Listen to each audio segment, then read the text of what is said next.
All right. Hi, everybody. Today we're going to take notes on 8.1 and 8.2, and we're just going to start with some circle vocabulary. So here's some words and definitions for terms associated with circles. All right. So a circle, oh, sorry about that. Pen flying everywhere. A circle is a set of all points in a plane equidistant from a fixed point called a center of the center of the circle. So if we have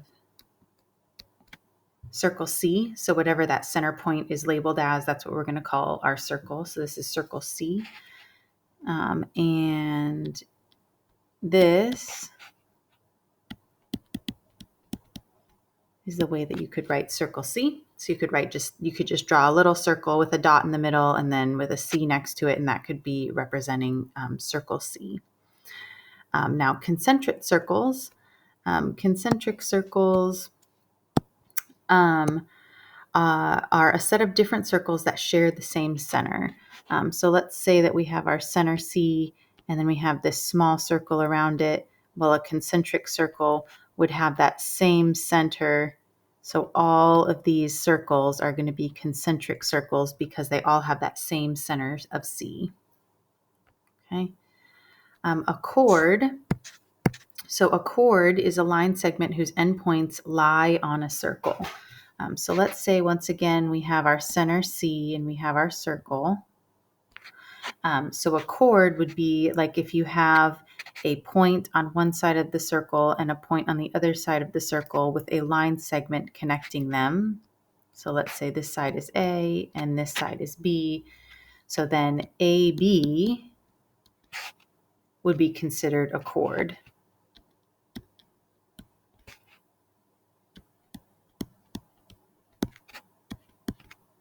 All right. Okay. Next term is a secant. So a secant is a line that intersects a circle at exactly 2 points. So there is a difference between a secant and a chord, and I'm going to draw it for you, and then we'll talk a little bit more about it. So here's once again our circle C. And then once again, we can have our point A and we can have our point B. And now with a chord, what we just drew there on the left, our segment stops at point A and stops at point B for a chord. But for a secant line, our line can shoot straight through those points, and we have those arrows on the end representing a line that goes infinitely in both directions. So this is called a secant line. And here we would say AB. So instead of just a segment on top, we would put a line on top, right? A line has those arrows going in both directions infinitely. So AB is a secant line. Okay. Tangent.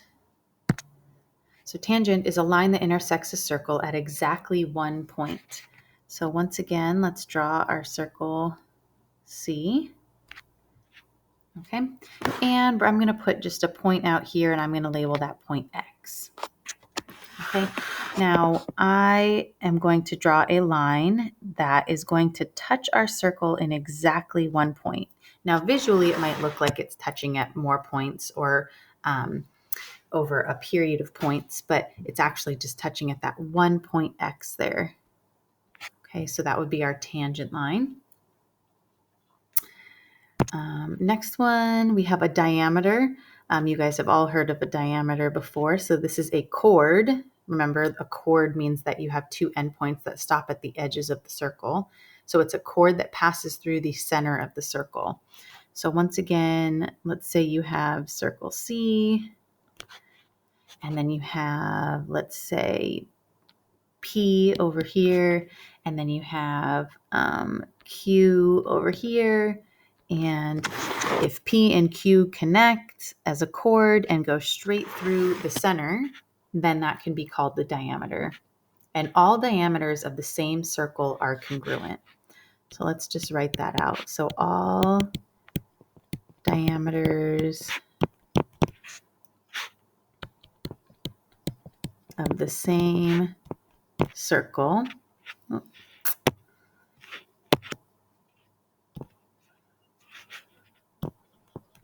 are congruent. So sometimes I'll just put this symbol to represent congruent, but here I'll write it and put that little symbol. But in the future, if I just put the symbol, that means congruent. Okay, and then a radius. So the radius would just be half of the diameter, right? So a line segment with one endpoint at the center of the circle and the other endpoint on the circle. So let's draw that in really quick. So once again, we have circle C. And then if, let's say we have point P over here, and we have a segment going from the center out to point P, that would be the radius. So the radius is half the diameter, right? So half the diameter, let's write that in. And also, this with the same as the diameter, all radii of the same circle are congruent, just like for the diameter. So let's write that in as well. So all radii of the same circle are, and I'll just use the little symbol there, are congruent.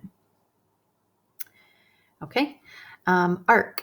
So here, let's say, once again, we have circle C. So arc is a portion of a circle. So it's a part of the circumference or the perimeter or the outside of the circle. So let me put a point right here. So let's say point S, and then let's put a point here as R. And I am going to highlight this area in between S and R. This is an arc. Okay, so that is called an arc of a circle. Okay. And we can label that as SR, and you would put just like a little arc above S and R, and that would represent arc SR. Okay. Central angle is an angle whose vertex is at the center of a circle and whose sides pass through a pair of points on the circle. So once again, let's start with our circle C. So central angle, central meaning center, right? So this is just basically an angle coming from the center of the circle, okay? So let's label 2 points here on the circle. So we have point S and we have point R.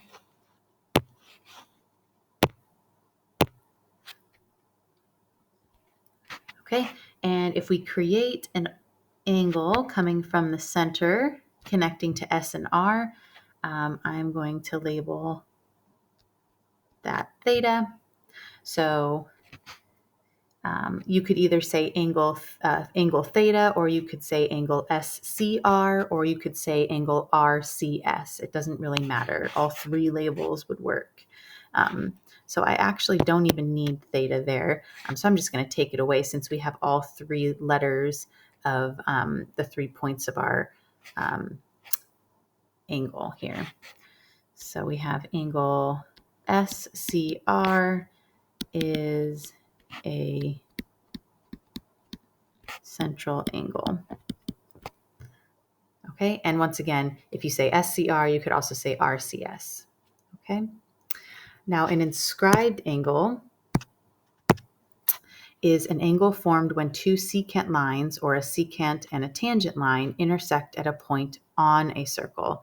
So no longer is it a central angle where the center, where the angle is coming from the center of the circle, but now the angle is actually coming from the side of a circle. So the way that this would look would be like so. So once again, let's create circle C. And then I am going to put point S over here, and let's put point R over here. And let's say that there are 2 lines that cross through S and R. Okay. And I'm actually going to go and take away this letter C right there. And I'm going to go draw it in right above. And I'm going to put an angle theta there. So notice that that angle is now on the circle as opposed to coming from the center of the circle. This is called an inscribed angle. Okay, so theta is an inscribed angle. Okay. And our last term is an intercepted arc. So it's the portion of a circle that lies between two lines, rays, or line segments that intersect the circle. So once again, let's start with circle C.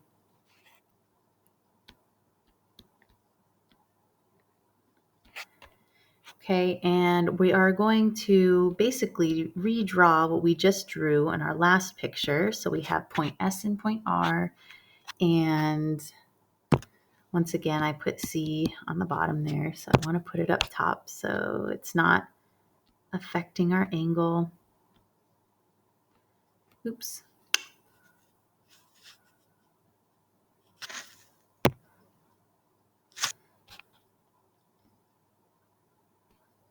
All right, so then we once again have that angle there, theta.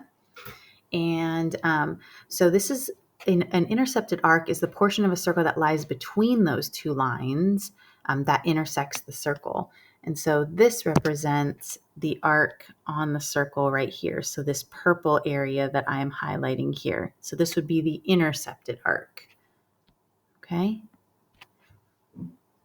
And so the way that we would write that is we would write it as SR with a curved line above it.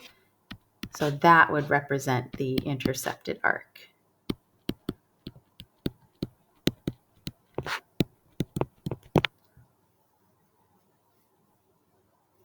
Okay. Let's move on. So the area of a circle. So most of you have probably talked about the area and circumference of a circle. Let's just remember that area deals with units squared, right? And the area of a circle is the space inside a circle. Okay, and the area formula is going to be area is equal to pi r squared. Okay, and r representing the radius, right, half the diameter, and pi being about 3.14. So if we want you to round, then you can plug in 3.14, or you can press the pi key on your calculator. But if we want you to leave your answer as exact or leaving pi in your answer, then you would just leave it as pi as opposed to plugging in 3.14. Okay. All right. And then the circumference of a circle is the length or distance, so length or distance around the circle.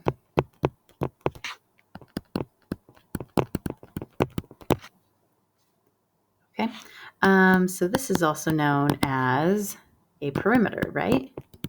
It's just called something different for a circle, okay? And as opposed to having units squared here, this would just be units. So up at the top there would just be whatever units you have, not squared, okay? And the circumference formula is circumference is either 2 pi r or pi d. The reason you can use pi d is because 2 times your radius is going to be your diameter, right? So once again, r represents the radius and d represents the diameter. Okay, and pi is still about 3.14. Okay, so we have our area formula over here on the left, and we have our circumference formula over here on the right. Okay, And we're going to just do one quick example for area and circumference here. So one quick example here. Let's say that we have circle C once again. And let's say that the diameter is equal to 10. Okay, so if the diameter is equal to 10, then the radius is going to be equal to 5. So if we want to get the area, which is pi r squared, we would say that the area is then pi times our radius, which is 5 squared. 5 squared is 25. So area is equal to 25 pi units squared. This is our exact answer because we're not rounding at all, right? Now, if we plugged in 3.14 for pi and multiplied that by 25 and rounded, we would get that our area is equal to 78.5 if we rounded to the 10th. And this would be our rounded answer. Okay. So sometimes I'll be asking you for a rounded answer. Sometimes I'll be asking you for an exact answer. Most of the time, I'm going to want the exact answer. All right, and then we also want to get our circumference. So our circumference is equal to 2 pi r or pi d. So our circumference is equal to 2 pi times 5 or pi times 10. So our circumference is basically 10 pi. And that's once again our exact answer. Oops, and that would be units, right? Not units squared, just units. So that's going to be our exact answer. And if we multiply 10 by 3.14, circumference would then be 31.4 units. And this is our rounded answer.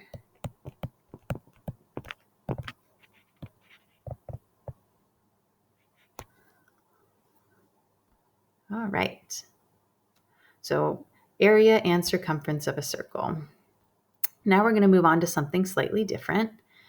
So the first thing that we're going to talk about here is rotational symmetry. So rotational symmetry is what it sounds like. So getting shapes to rotate and finding out when they're going to be symmetrical, right? The same.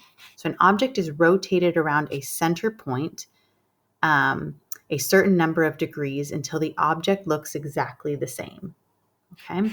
Or in other words, you can basically trace a shape and take that tracing and rotate it on top of the shape until it actually matches up exactly again with the same shape. Okay. So if you use some sort of like tracing paper or something, you could do this. A regular polygon, so is a shape that has all the same side lengths and angle measures. So all the sides are exactly the same length and all the angles are also the same exact measure. All regular polygons have rotational symmetry. It is calculated by doing 360 divided by the number of sides n. So we can write this out as didn't want to do that. We can write this out as 360 over n. Okay, n being the number of sides that the polygon has. So an example, find the angle of rotational symmetry for the regular polygon. So we're going to find the first rotational symmetry and then all of them that follow after that as well. So for this specific example, we have 1, 2, 3, 4, 5 sides. So this is a pentagon, right? This has 5 sides. And the way that we would find the rotational symmetry is by taking 360 degrees and dividing by 5, those 5 sides, right? And that's going to give us 72 degrees. So if we took this shape and we traced it basically, and we put a pencil in the very center of this pentagon and we rotated our tracing paper on top of it, we would have to rotate it 72 degrees exactly, and it would match up exactly with this polygon again. And then it would actually match up if you did another 72 degree rotation. So if I did 72 degrees plus another 72 degrees, I could say that this has this polygon, this pentagon, right, has rotational symmetry if you rotate 144 degrees as well. And then if you add another 72 degrees on top of that, you get 216 degrees. And then if you add another 72 degrees on top of that, you get 288 degrees. And then if you add another 72 degrees on top of that, you get to 360 degrees. So in order to get from 72 to 144, right, we added 72 degrees. To get to 216, we added another 72 degrees. So basically every 72 degrees is going to give you another rotational symmetry. Okay.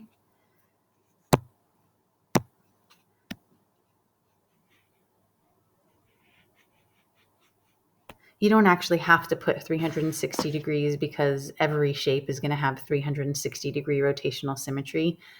We just know that, but we can always include it as well. Okay. All right. Moving on to similarity. So all circles are similar. They are all the same shape, but maybe different sizes. Consider the following circles. Write a proportionality statement that you know is true. So just like any other shape, we're going to write a proportionality statement for the sides that correspond to each other. So we're going to put 2 over pi is equal to 3 over 3 pi over 2.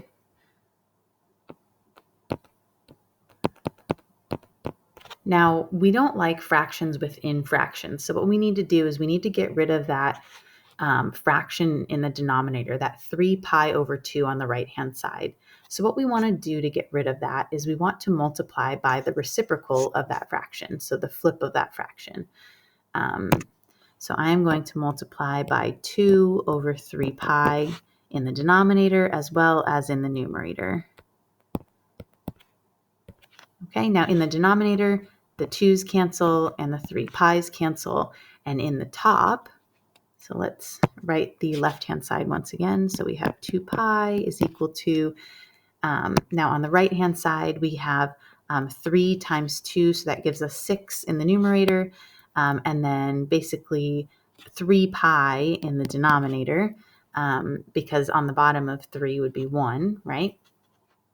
So we have 6 over 3 pi, and then we can reduce that one step further. So we have 2 over pi is then equal to 3 goes into 3 once and into 6 twice. So we have 2 over pi. So that actually checks out, right? 2 over pi is equal to 2 over pi. That's our proportionality statement. Okay. Now we're going to check, are the following proportions true? So we're just going to check these 2 problems here on the bottom. And we actually need the circumference and the area of both of these circles. So I'm going to go back up to the top and I'm going to find the area and circumference of them. So the area of our smaller one, remember area is pi r squared. So pi times 2 squared would give us pi times 4. So that's going to be 4 pi units squared for area. And my circumference is going to be equal to 2 pi r. So 2 times pi times 2. So 2 times 2 would give me 4. So this is going to give me 4 pi units for my circumference. Okay, then I'm going to go over to my bigger circle. My area is going to be equal to pi r squared, and my r is 3, so 3 squared is 9. So that's going to give me 9 pi units squared. and my circumference is going to be 2 times pi times r. So 2 times r, which is 3, would be 6. So that's going to give me 6 pi units.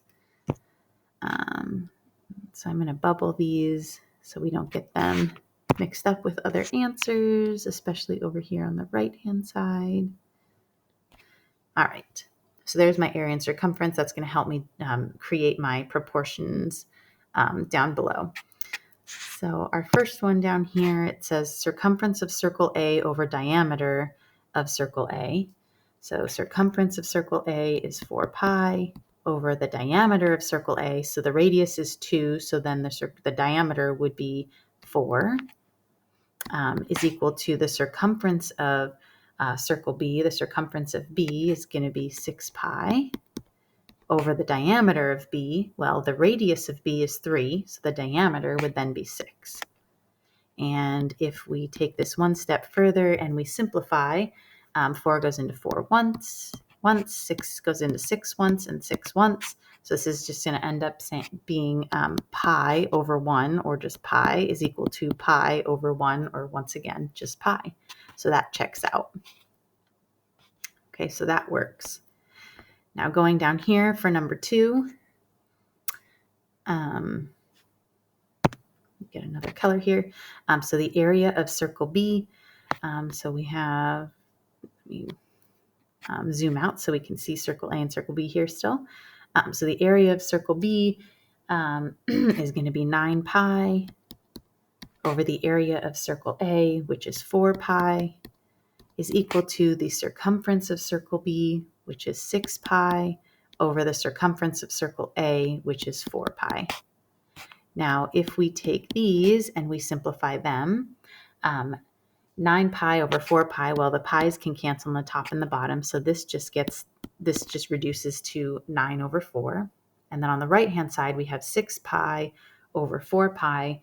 Once again, the pi's cancel, and the 6 and the 4 reduce to 3 and 2. So this becomes 3 halves. Now, these do not equal each other. Okay, 9/4 is not equal to 3 halves, so this does not work. The reason it does not work is because you cannot make proportions with area and length, okay? Because area has our units squared and length is just units. You cannot make a proportion using them, although you can make a proportion using any sort of length on a circle, okay? So we have the arc length and the radius, which we saw at the very, very beginning up top here where I'm going to star. So up top here, when we made proportions with all lengths, we noticed that that works. But as soon as you throw an area in there, it is not going to work. So let's just make a quick note there. So let's note that you cannot make a proportion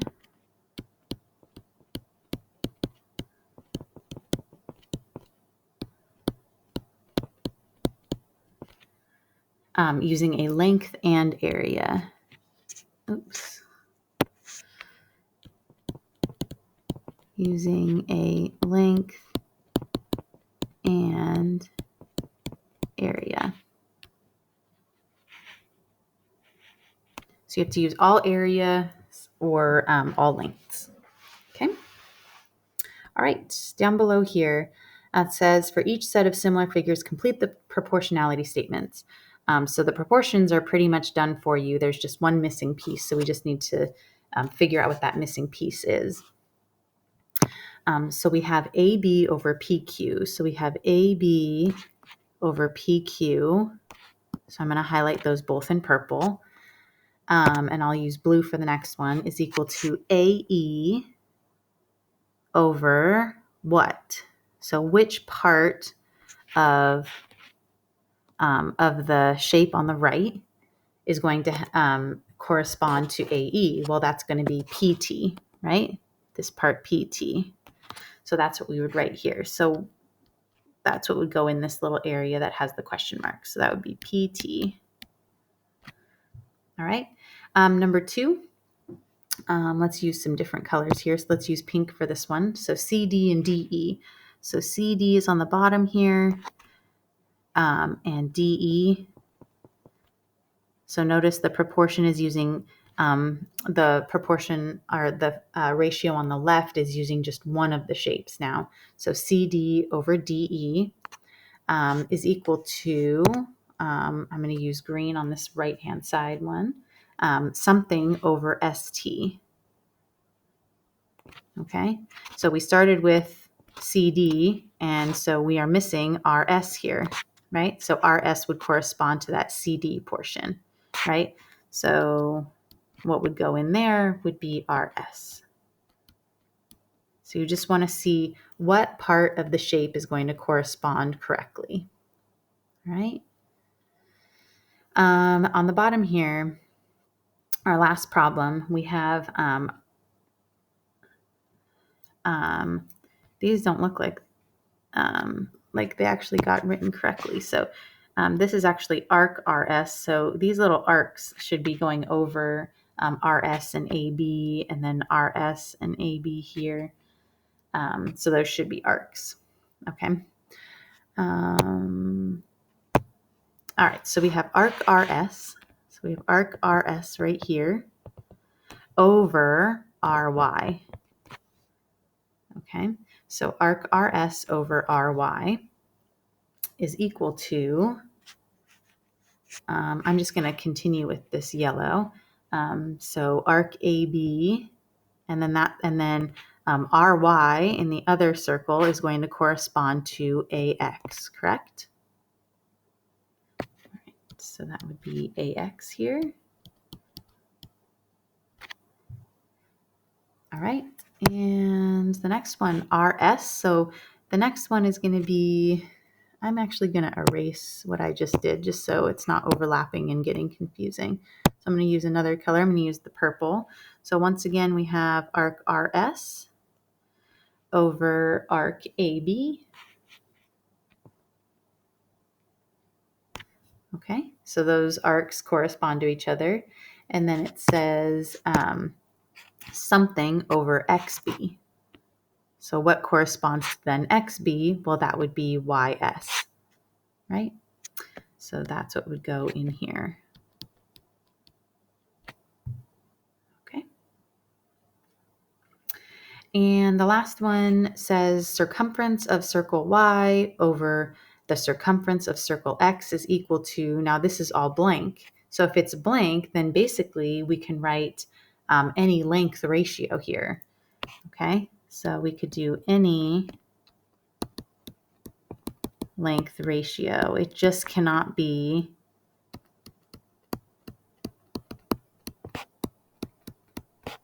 an area ratio. Okay, so you can't make a fraction with the two areas, even though they're not given. So we wouldn't even be able to do that in this case. So let's just give a couple examples. So we could say arc RS over arc AB. So that would be one example. Another example would be YR. So that would be YR here over XA. And one more example would be YS. So if we said Y to S, then that would be X to B that corresponds to. So any of those would work, okay, because those are length ratios.